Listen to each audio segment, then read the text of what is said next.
پسند کی شادی ناکام کیوں؟ والدین کی رضامندی، رشتہ داروں کی ناچاکی اور اس طرح کے درپیش دیگر رکاوٹوں کو عبور کرنے کے بعد ہونے والی شادی بھی ناکام کیوں ہو جاتی ہے؟ اہم مسئلہ یہ ہے کہ جب دونوں فریقین ایک دوسرے کو پسند کرنے کے بعد سوچ سمجھ کر شادی کا فیصلہ کرتے ہیں تو آخر وہ کیا وجوہات ہیں کہ پسند اور مرضی سے کی جانے والی شادی بھی ناکام ہو جاتی ہے؟ محبت کے تحت کی جانے والی شادیوں میں سے 50% سے زیادہ شادیاں ناکام ہو جاتی ہیں اور ان میں سے اکثر کی مدت 1 سال یا چند مہینے سے بھی کم ہوتی ہے۔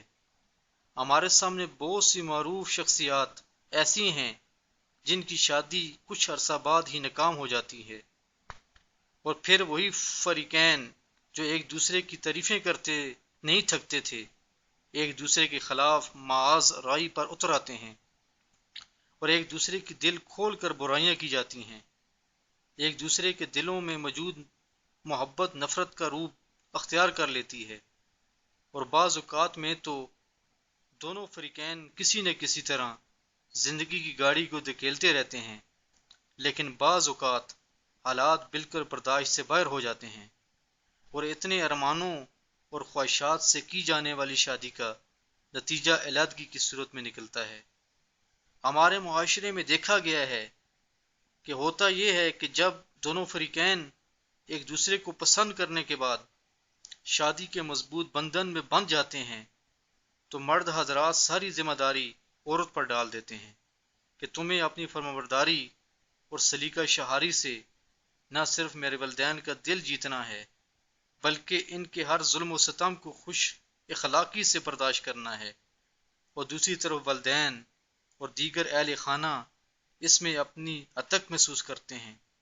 کہ ان کے لڑکے نے والدین کی اور بہنوں کی پسند کو کوئی اہمیت نہیں دی اور شادی کے معاملے میں اپنی مرضی کی، بلکہ وہ اکثر لڑکے کے بجائے آنے والی بہو کو اس قسم کے طعنوں کا نشانہ بناتے ہیں۔ ان حالات میں اگر بیچاری لڑکی شوہر سے شکوہ کرتی ہے تو الٹا اسے سمجھوتا کرنے اور حالات کا مقابلہ کرنے کا لیکچر دیا جاتا ہے، جبکہ اس قسم کا سمجھوتا دل سے نہیں حالات سے کیا جاتا ہے، اور حالات کے تحت کیا ہوا سمجھوتا حالات کے تحت کیا ہوا سمجھوتا زیادہ سے زیادہ 1-2 ہفتے ہی چلتا ہے اور لڑائی کا کوئی اور نیا پہلو نکل آتا ہے